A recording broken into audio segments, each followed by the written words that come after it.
All right, hello. In this video, we are going to cover 4.2 amplitude, reflection, and period.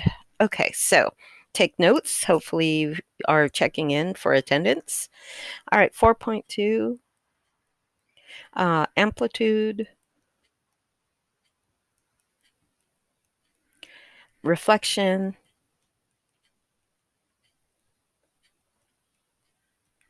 and period. Okay, so these three things get affected when we multiply certain parts of the basic trig function. So let's see, amplitude and period. Okay, so if you're given something like this, y equals a sine bx, and we're going to focus on just sine and cosine, but the ideas apply to all of the other trig functions as well. So if you have this, or if you have this one here, a cosine bx, okay, so over here the a changes the amplitude and the b changes the period. Okay, so let's put a little note here with b greater than 0. Okay, so a changes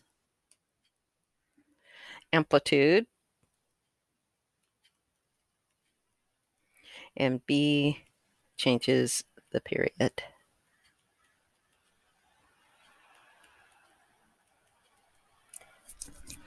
So if you remember, amplitude is like the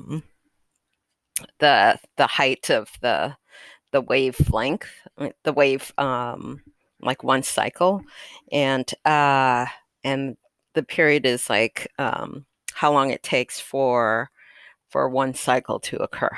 Okay, all right. So so when you have something like this, amplitude starts with an A. Amplitude equals the absolute value of A, and the period will equal to 2 pi over B. Okay, so that's in this particular case when you have just a B times the X. All right, so what we're going to be doing is we're going to be focusing on finding the amplitude and period in this video. And then we're also going to focus on not both of these together just yet. We're going to focus on just multiplying by some number a.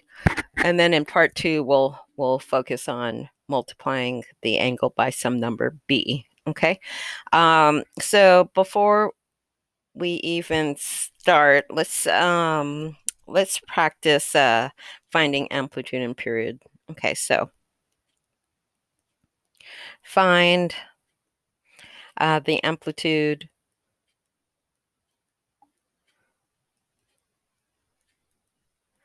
and period of each.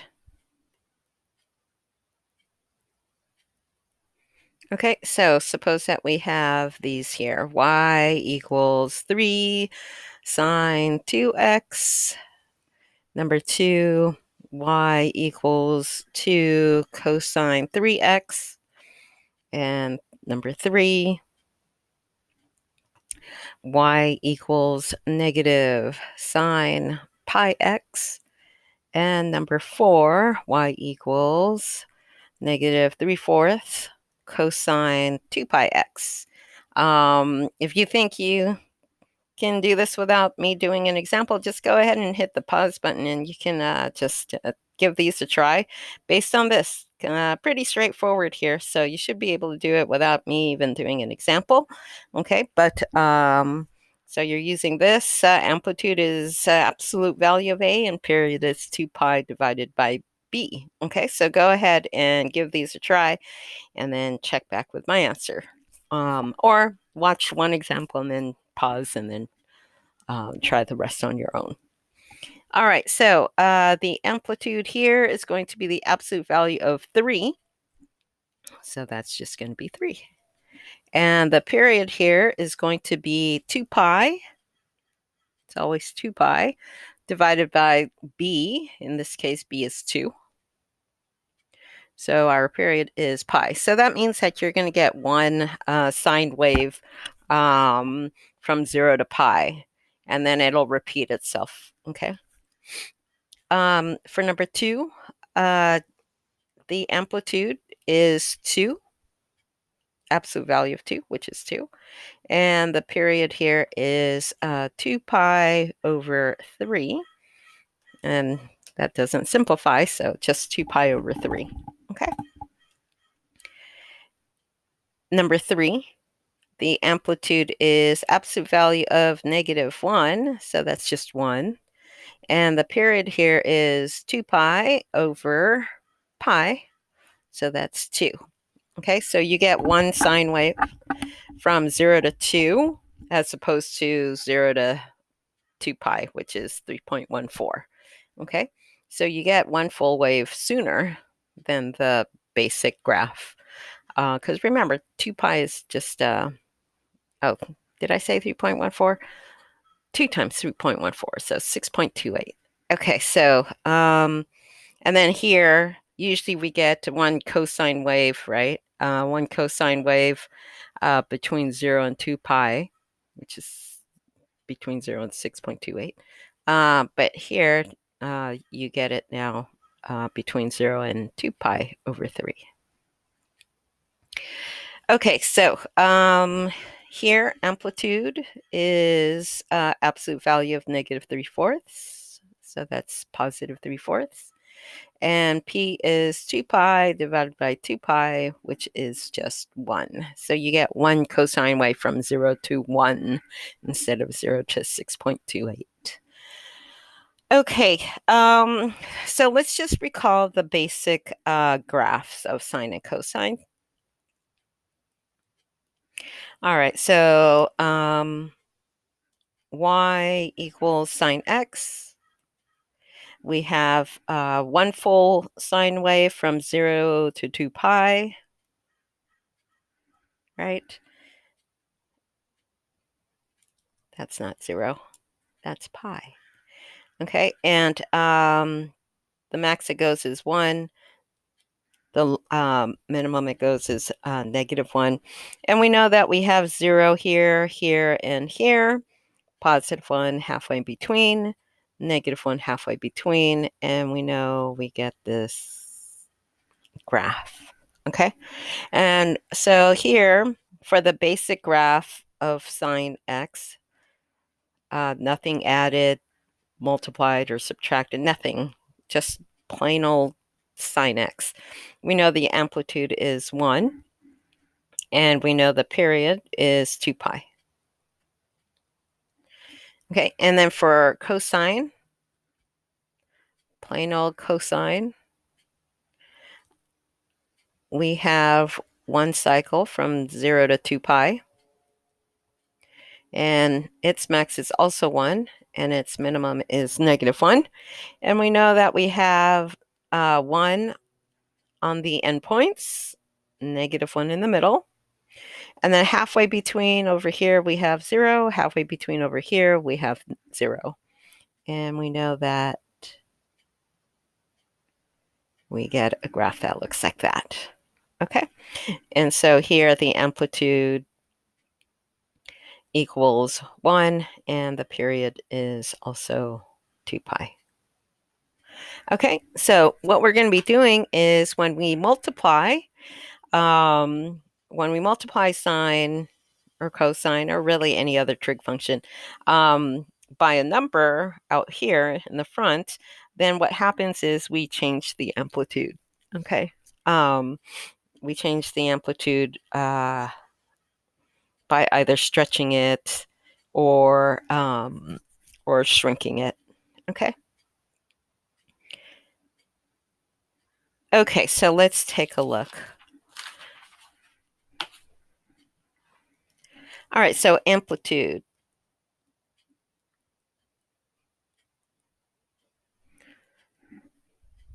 Okay, so change occurs when multiplying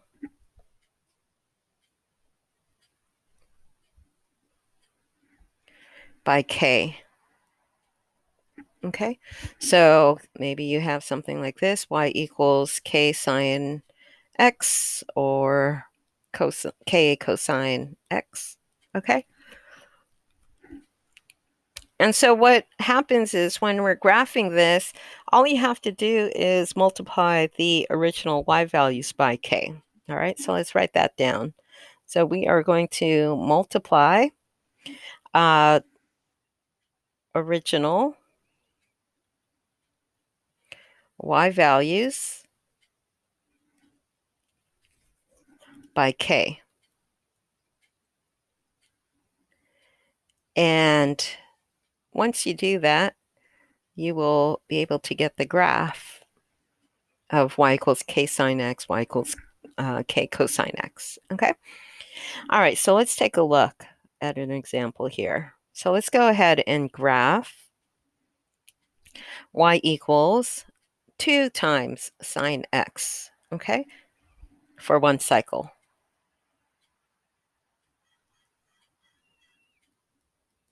Okay. All right. So what I'm going to do first is graph uh, y equals sine x, and I'll use a dashed graph. And then I'll do the other one in solid. Okay, so, oh, you know what? Let me do it in a different color since I have access. Okay, so I'll do it in purple. Okay, so I'll do y equals sine x first, and then my final graph of y equals 2 sine x will be solid, and it will be in black. Okay. All right, so let's go ahead and take a look here. All right, so we know we get one cycle from 0 to 2 pi, right? And we know that our max is 1, our min is -1, right? And so let me do our y equals sine x. Our basic graph is 0 here, here, and here. This is basic sine graph, right? And then halfway between here is 1. And halfway between here is -1. Okay, so this is our basic sine graph. All right, but we want 2 times sine x. And it says here, okay, well, multiply all of the original y values by k. All right, well, we have a lot of y values here, so I'm only going to do it on the 4 that I have here, and that will give me the basic shape for y equals 2 sine x. Okay, all right, so now I'm going to go switch to my black ink. Now that I'm going to graph y equals 2 sine x. All right, so it says multiply the original y values by k. All right, so the y value here is 0. So 0 times 2 is 0. Okay, so this will stay. The y value here is 1. So 1 times 2 is 2. Okay, so it will now be way up there. So you see here, when you multiply the trig function by a constant, it will either stretch it, but if it's like a number between 0 and 1, then it will shrink it. Okay. The y value here is 0. 0 times 2 is 0. The y value here is -1. Okay. So -1 times 2 is -2. Okay. So it's going to go down here. And then here, the y value here is 0. So 0 times 2 is 0. Okay, so now these are my 5 points. And you can see the stretch that happens. The dash graph is the original graph. And then when we multiply by 2, we see that it gets stretched. Okay, so that's all you do whenever you multiply by a constant out front. Let's take a look at another one.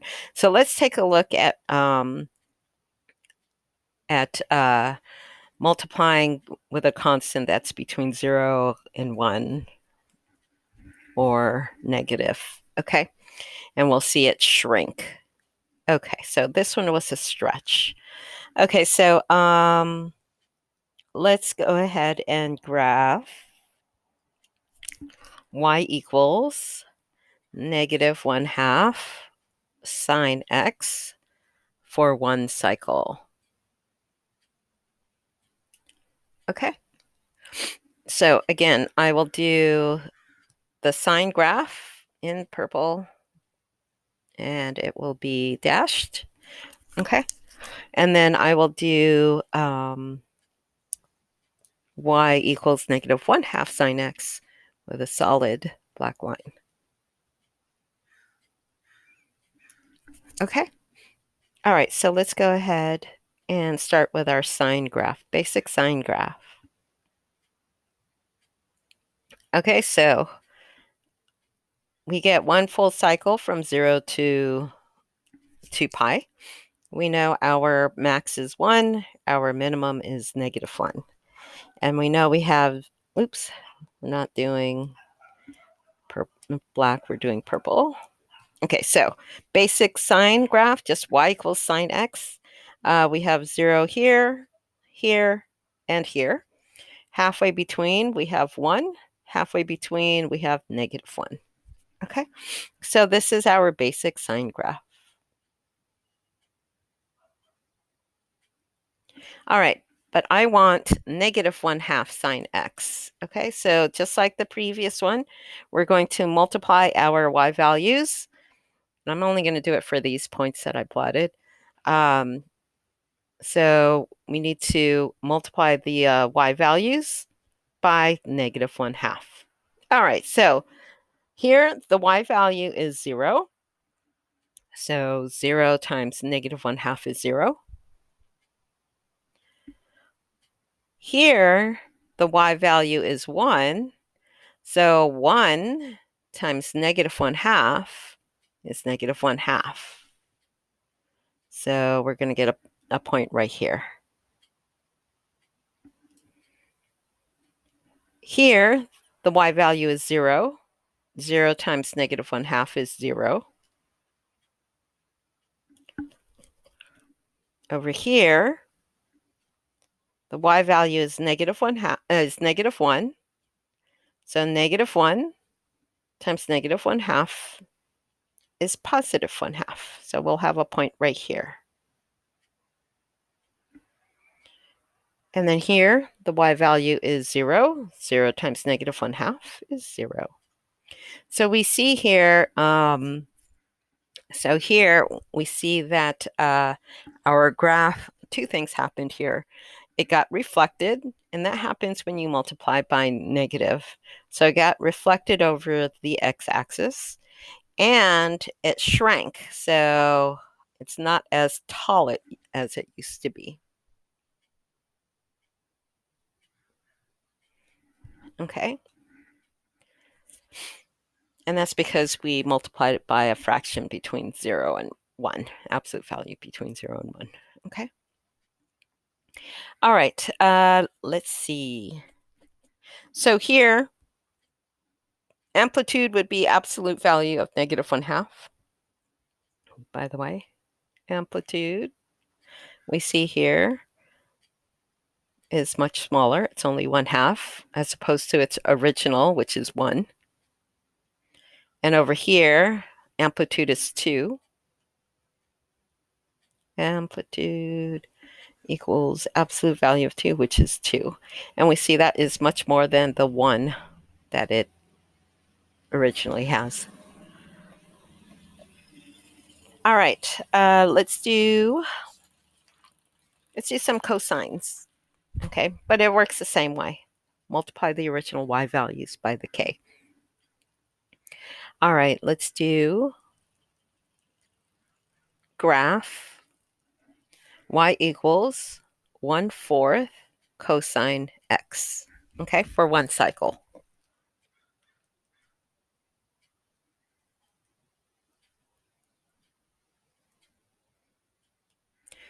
Okay, so again, I will do the original cosine graph, plain old cosine in purple, and then I will do the y equals 1/4 cosine x in solid black. Okay. All right, so we know we get one full cycle from 0 to 2 pi. And we know the max is 1 and the minimum is -1. Okay. And we know we have 0, I mean, not 0, 1 on the endpoints, -1 in the middle, and then halfway between here, we get 0. And halfway between here, we get 0. Ah, I didn't do it in purple. Hold on.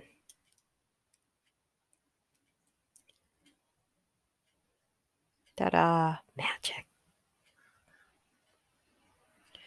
All right, so this is the original graph of cosine. Y equals cosine x. Okay, so let me do the dash. All right, so now we want 1/4 times cosine x. So this is what we want to actually graph. So I have to multiply all of the original y values by 1/4. All right, so here, the y value is 1. 1 times 1/4 is 1/4. So we're going to be down here. Okay.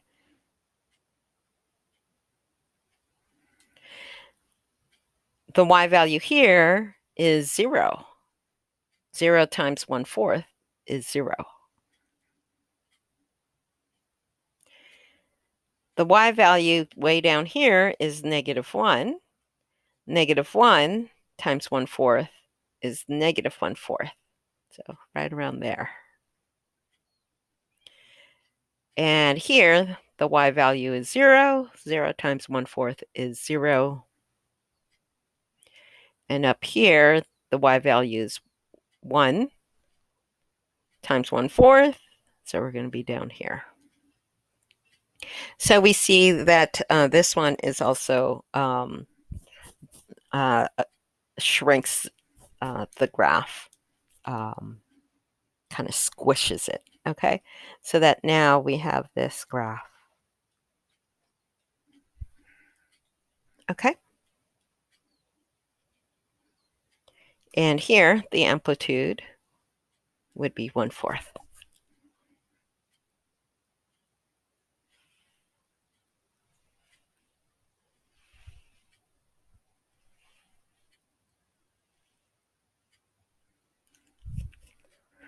Okay, let's do another cosine. Let's do this one. Let's go ahead and graph y equals -2 cosine x. So we already know, because we're multiplying by this negative number, that it's going to reflect the cosine graph over the x-axis. So it's going to flip. So instead of this u, we're going to get kind of like a hill. Okay. And also, because we're multiplying by 2, it's going to stretch this, right? It's not going to stay here at 1, -1. It's going to stretch it between 2 and -2. All right, so let's graph this for one cycle.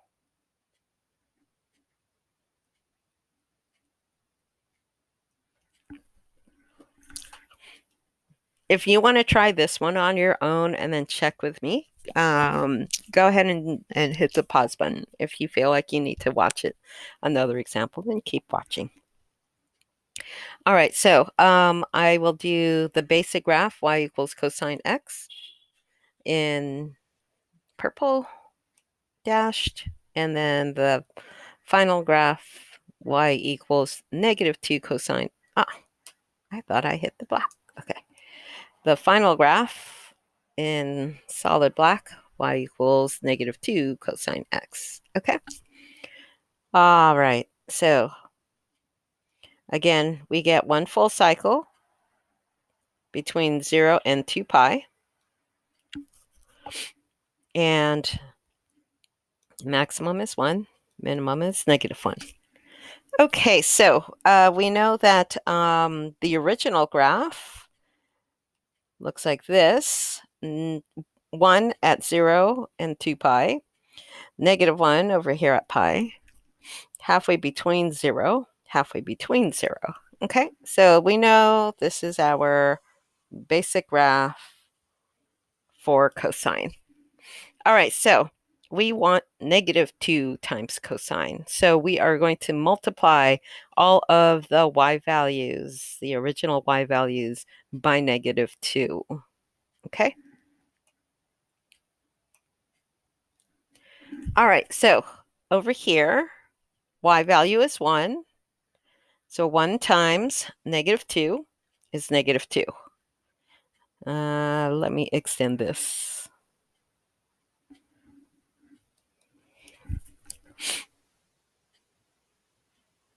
Okay, so original value is 1. 1 times negative 2 is negative 2, so we'll have a point over here.